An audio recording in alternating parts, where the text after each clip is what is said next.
పొట్టేలు వచ్చేసి అంతా 1.5 నెల అయింది సార్. 1 సంవత్సరం నుండి తెచ్చి మేపుతున్నాను సార్. 190 మేపుతాం. ఇప్పుడైతే 90 మేపుతాను సార్. ఇట్లా 2 నెలలు మేపుతాం సార్. జత వచ్చేసి 15,000 పడుతుంది సార్. ఈడొచ్చిన తర్వాత 2 నెలలు మేపుతాం సార్. కుజాన్ని పెడతాము, ఫీడు, గ్యానిక్ చెక్క, మెడికల్ స్టోర్ అయినా చెప్పినాడు సార్.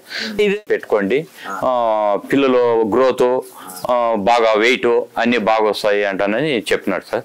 అందుకే అవి ఆయన ఫాలో అయ్యి మేము తీసుకొచ్చి పెట్టినాం. వాడిన తర్వాత బాగా వెయిట్, మేత అంతా బాగా మేస్తా ఉండే. వాడికి ముందు ఒక రకంగా మేత తక్కువ మేస్తా ఉండే. ఇవిడ యాదైనా ఒట్టిగడ్డి వేసినా ఏదైనా బాగా మేస్తా ఉండేది. ఇప్పుడైతే ఏమి వదలదు సార్. గ్యాలలో చూడు మీరు వచ్చినప్పుడు ఉంది కదా, ఏం రోగాలేం లేవు సార్. ఇది పెట్టినటువంటిను. ఇది వచ్చేసి నేను 4వ డబ్బా కట్ చేస్తా ఉన్నాను. ఇది 5 రోజులు కంటిన్యూ పెడతా. ఆకలి ఎక్కువ పుడుతుంది పిల్లలకు, బాగా ఎదుగుదల బాగా మేత మేసుకొని బాగుంటుంది. సైడ్ వచ్చేసి ఒక తక్కువ వస్తాను సార్ వెయిట్. ఇప్పుడైతే ఇప్పటికే 25 కేజీలు అట్లా వెయిట్ ఉంటాయి సార్. 10 కిలోలు బరువు పెరుగుతుంది సార్.